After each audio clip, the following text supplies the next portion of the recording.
Hey everyone, Bob Safian here. I want to take a minute to shout out our friends at Stripe who are presenting today's episode of Rapid Response. It's Black Friday, the busiest shopping day of the year. Some of you may even be listening to this with 5 different tabs open as you decide what to get. As the shopping season continues through Small Business Saturday, Cyber Monday, Giving Tuesday, and beyond, retailers need a reliable partner for processing payment, and there's no one better than Stripe. Last year, in just the 4 days from Black Friday to Cyber Monday, Stripe processed 465 million transactions, totaling more than $31 billion, and they expect to top that this year. Major e-commerce companies from Wayfair to Shopify and nonprofits like GiveButter and Fundraise Up, they all use Stripe because they know it won't fail them when the stakes are high.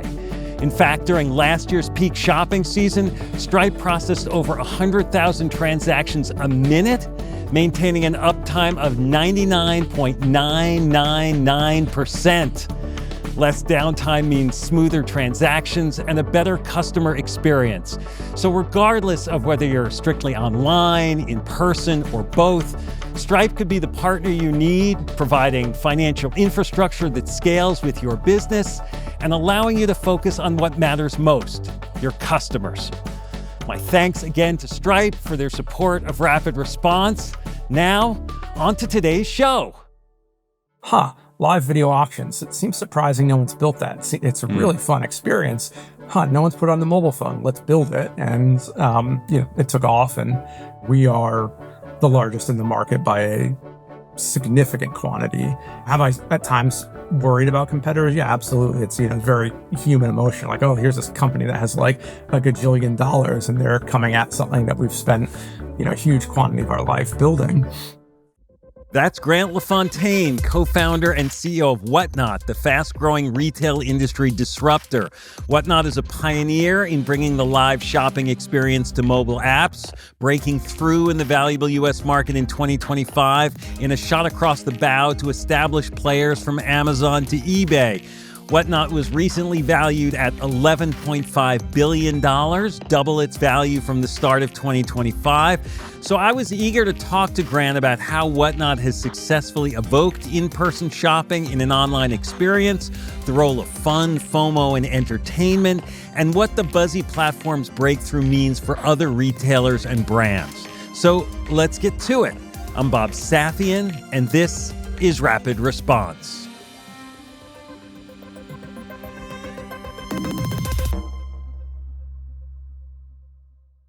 I'm Bob Safian. I'm here with Grant LaFontaine, co-founder and CEO of live shopping platform Whatnot. Grant, thanks for being here. Thanks for having me on.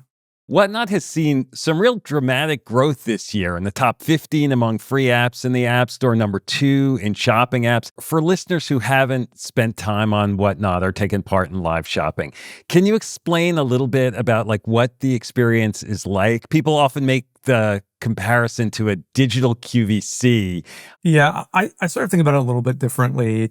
To me, live shopping is the best in-store shopping experience, but online. So a lot of the people who are on Whatnot have either had their own brick and mortar shops or, they're streaming all the time. It's like welcoming you into their store. So you tap into their live stream. You'll see a bunch of the inventory they have. You'll see people in there. You can chat with the person, ask them questions about the product. I sort of view it as, the shift of experiential commerce, not just in a brick and mortar world, but bringing it online. Part of the Whatnot experience is it's almost like it's entertainment on your phone too, right? I mean, the best sellers have to be sort of engaging hosts. Do you give them advice? Do you train new sellers about how to be effective in live selling? You don't have to be the world's best entertainer to put on a good show because what people value, can be really different. The shopping experience itself is entertaining. The people that you can talk to are entertaining. It is a format that I think any seller or anyone who has a business can get advantage from. You'll see a lot of the same people. You can chat with them. You may follow the same seller.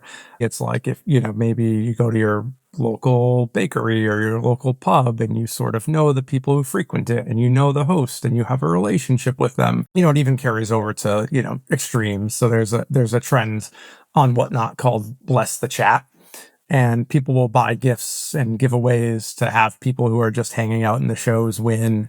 And it's, completely funded and by the audience. And if you go on any of the big shows, it's actually like very, very common. There are a lot of collectibles I know on Whatnot. There are a lot of small businesses as you talk about. Other places like TikTok Shop sort of prioritize influencers. Your areas are a little less sexy, let's say. Like, is that a strategic decision? Is that sort of just where the marketplace emerged?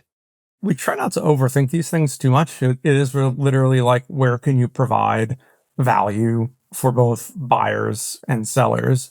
And, what we see from people using Whatnot is they want to purchase from real people who they think are authentic, who are going to give them good advice. Maybe you're a record shop owner and you've come on Whatnot, you have a high amount of expertise, and that's going to resonate a lot more with the average person than, an influencer who's maybe not like, super knowledgeable about the space trying to get you to buy something.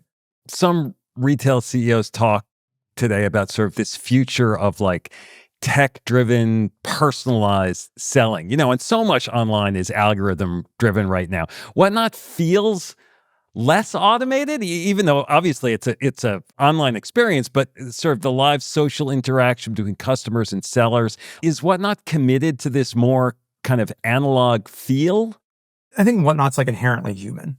Now, we're a technology company. So, we invest in technology. We have a few hundred engineers working for us, and we have an algorithm, and we try and recommend you the best stuff. And we try and build tools that are going to make sellers' businesses easier to run.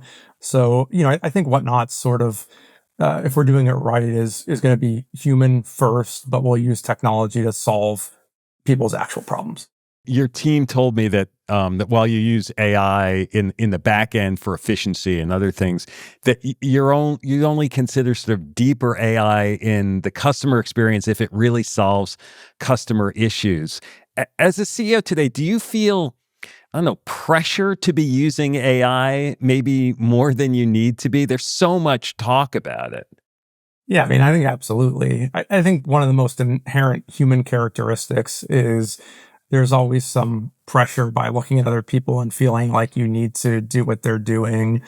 If you're in tech these days, you probably can't go more than a 1 hour long period of time without hearing about something in AI.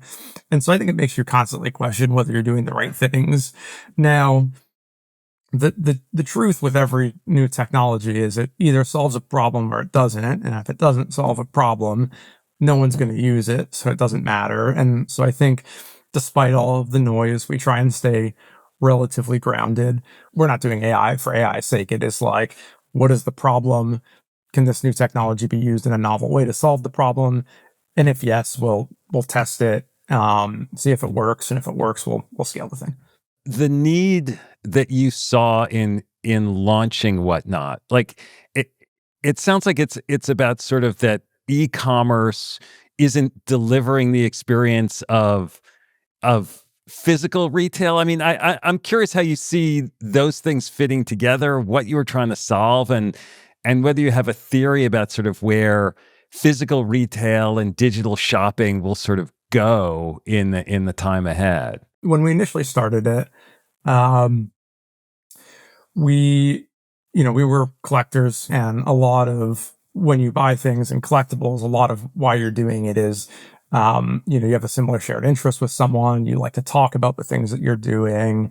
And when we looked across the set of products that were out there today, they were just like very, very transactional. And it felt like there was this more human social layer to commerce.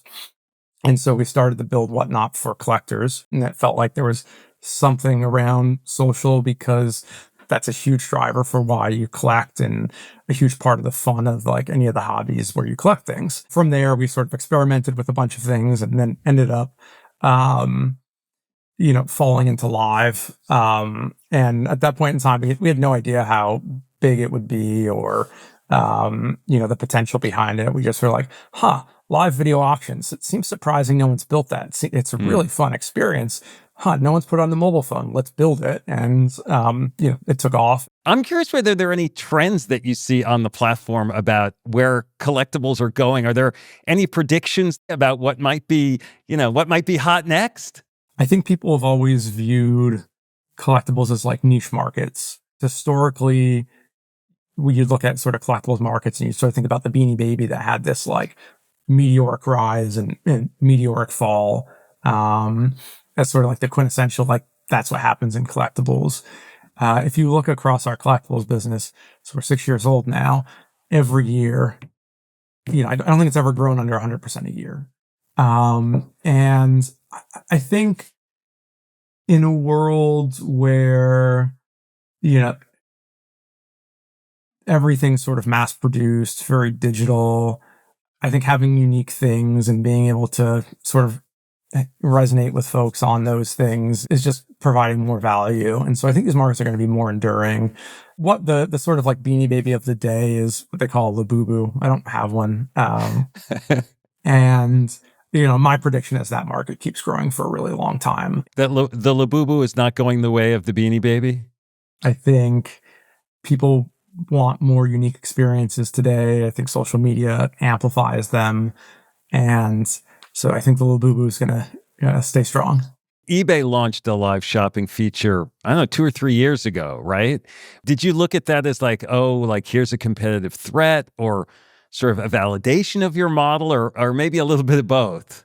So the way I look at a lot of these things is I try and understand the historical context on, incumbents versus startups and as a business, running a business that's growing very fast, there's so many different things that you have to worry about in any given point in time. And so if you're not really clear on what matters, you can get really distracted. And if you look at like consumer internet in the US over, I don't know, 20, 30 years, it is pretty rare that the incumbent wins when you have a fast growing consumer company, as long as you execute really well. Have I at times worried about competitors? Yeah, absolutely. It's, very human emotion. Like, oh, here's this company that has like a gajillion dollars and they're coming at something that we've spent, a huge quantity of our life building.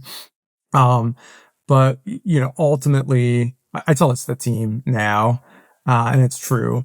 Every second I've spent worried about a competitor has been a second wasted. And so I think now we just try and stay really, really, really focused on delivering. We are the largest in the market by a significant quantity, and we don't want to get complacent. Sometimes the competition is doing things better than you. And if they are, and it's an area where you are competing for customers, you better deliver better than them, or at least as good as them. Otherwise, there's risks. I noticed that that bigger brands are starting to discover Whatnot. That it sort of increases the range of the products that are on offer and kind of boosts the credibility of your platform.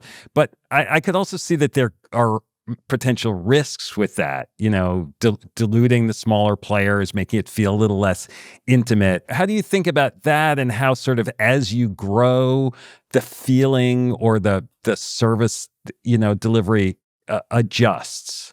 On the buyer side, we tend to see that as we get more and more sellers on the platform, it does just make the experience better. There's more people for them to shop from. It doesn't erode any of their existing relationships. It actually just like rising tide lifts all ships. On the seller side, as long as they're a good seller, we see a lot of the same. So one of the things we've invested quite a bit in is our recommendations. We've made it such that new and small sellers can always break through. We believe it's an incredibly important part of it. So it's not as if, a brand comes on and they're going to like suck up everything. It's an important part of the experience to be able to ensure that the largest number of people can build businesses. Because I could see a bigger brand might have more resources to put toward their live shopping experience, right? They might be able to make it, I don't know, feel more active or higher end. If you look at most new media platforms, you generally see like a new set of creators on the platform who become really big, whether it's, YouTubers or TikTokers or Twitchers. And with very few exceptions, it's almost never a large pre-existing media company, because each new media format works a little bit differently and the people who use it the best accelerate. And so, do I think there's room for brands on Whatnot, either by starting their own stores or partnering with our sellers? Yeah, absolutely.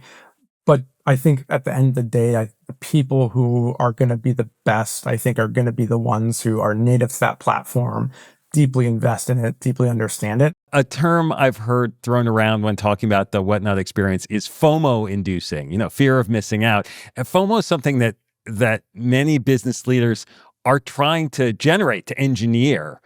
Do you have any advice on what goes into sparking that, making that work? So we've never once tried to create FOMO. We have auctions, one of the major formats for how people purchase on Whatnot. And the reason we ended up building auctions was because Logan, who's my co-founder, and I were watching someone hack auctions on another social media site.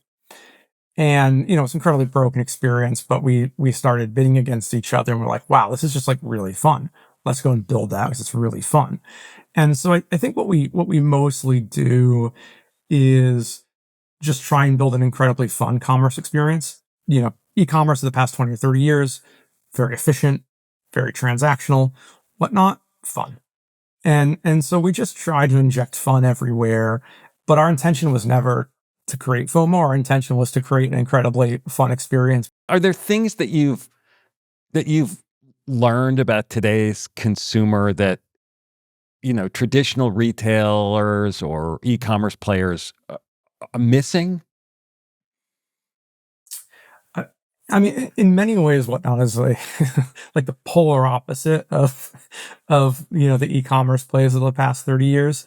It's not an efficient form of purchasing. You're going to sit around and watch things for hours. I think the fundamental truth is shopping's always been an activity that people have enjoyed doing. It's a lot of shopping is experiential. I used to hang out with my friends in the mall. And the thing that I would say is that people are craving an experiential online, e-commerce experience. That's definitely going to be a thing that over the next 5 or 10 years, every brand, every retailer is going to end up investing in. I read that you and the Whatnot team have this feeling of being sort of perennially underestimated. I'm sure some of that is motivating. Is there a downside, or would it be the downside be like losing the underdog feeling? I think we like to be underestimated. The first time we tried to raise money, I have a spreadsheet with all of the investors who I talked to, and it got to 100 no's, and I stopped keeping track of it. And I still have the spreadsheet and all of the reasons why. And so I'm not gonna lie, that's motivating. There's, at least for me, there's nothing more motivating than someone saying, "Oh, you can't do the thing." I'll always carry a little bit of chip, and I think a little bit of chip's helpful because it keeps you going, keeps you motivated. Now, it's helpful to remain, sort of underestimated so we can be not distracted and just build. And then when the thing's great, it will speak for itself. You're on a good run. You've got good momentum going. So what do you feel like is at stake for Whatnot right now? Whatnot will be a business and a brand that everyone knows as long as we don't screw it up, which means keep our head down, keep executing, keep delivering for customers. And so that's sort of how we think about it every day is we have this incredible opportunity to build something that changes the lives of hundreds of thousands or millions of people who create businesses. And we don't want to take it for granted. So, just try and get up every day and do the most important things. Well, Grant, this was great. Thanks so much for doing it. Thanks for having me, Bob. I really appreciate it. So I'll be honest, I've never used Whatnot. I never bought anything on it. I'm just not much of a shopper myself, but listening to Grant, I can see the appeal for people who do enjoy the shopping experience. And I absolutely love the way the platform builds community among its users at a time when disconnection has become far too prevalent. Will Whatnot become a household name like Walmart or Amazon? I don't know. As Grant admits, there's a lot of work still to make that happen, but it does seem like Whatnot is on onto something with live shopping via digital channels. And as digital tools advance, VR headsets and so on, you can see the possibilities expanding. In some ways, it's a more humanistic version of the metaverse, a place where we can meet and engage in the virtual world as ourselves, as long as we can hold the bots and avatars and AI agents at bay. I'm Bob Safian. Thanks for listening.